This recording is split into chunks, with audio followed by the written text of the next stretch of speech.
コロナ後の日本を語るコアートです。今週 FOMC の利上げと新 NISA 制度の発表がありました。 FOMC は想定通り12月の利上げが 0.5% だったんですが、2023年末の金利見通しを 5.1% としました。9月は 4.6% だったので引き上げです。2024年末の見通しが 4.1% なので1年間で 1% 下げる見込みです。ゴールドマン・サックスが11月に発表したレポートでは、2023年末の見通しが 5.0% から 5.25% なので、予想通りです。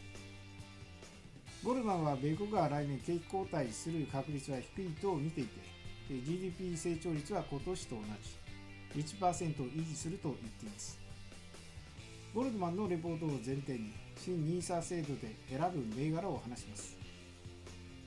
新 NISA 制度を簡単に言うと、投資と非課税の期間が無期限になり、年間投資枠が当新は120万円で、株式などが240万円です。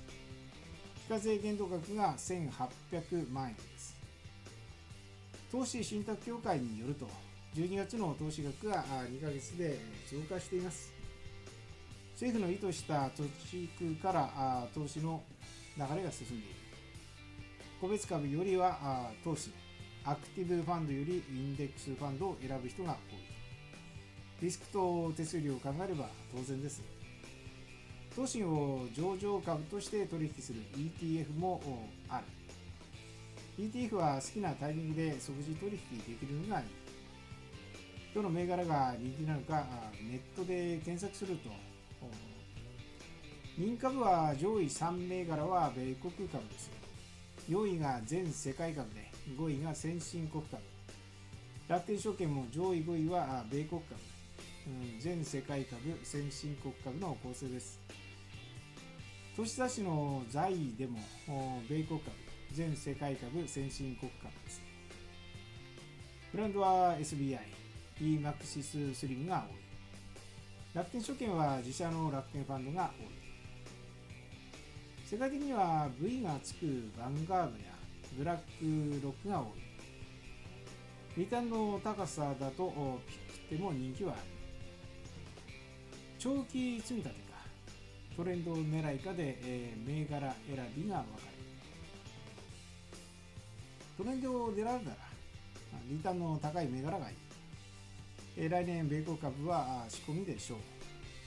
1年間積み立てるつもりなら S&P500 はいい。ナスダックは1年じゃ回復しない可能性が高いが、2年の積み立てなら OK。米国株だとダウもあるので、アイフリーニューヨークダウインデックスのリターンはいい。今年1年でリターンが高かったのはコモディティファンドです。大和コモディティ、ブラックロック天然資源、eMAXIS プラスコモディティは投資スコアが高くて、リターンは 40% 以上です。ウクライナ戦争で資源価格が上がったからなんですが、今景気後退の予測が出て下がっている。今後戦争のリスクが高まると再び上がる可能性がある。OPEC は減産だから。全世界株は人気なんだけど、米国株が下がって新興国株が上がる確率は少ない。ただ新興国ファンドは低迷が続いているので、米国株が落ち着くと上がる可能性はある。金利は上がり続けるので、債券も1年は上がらないでしょう。ドル円は140円は超えるでしょう。なので、コアとのNISA選びトップ5は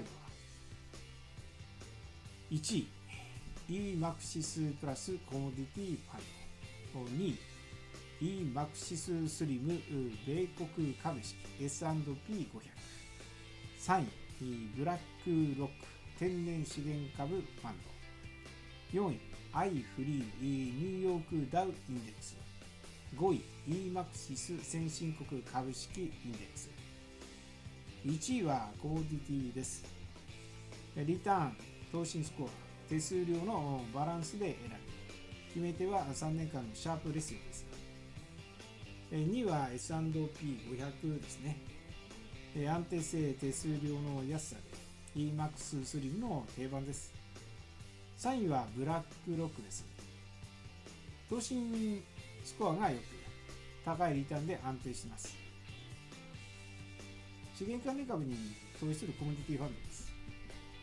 4位はニューヨークダウです。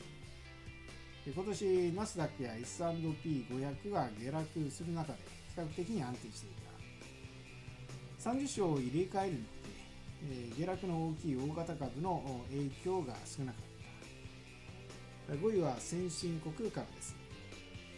大きな景気後退がなければ来年の中頃にプラテンすると思います。新興国株と債券は積み立てを続けるファンドがあるんですが、期待しません。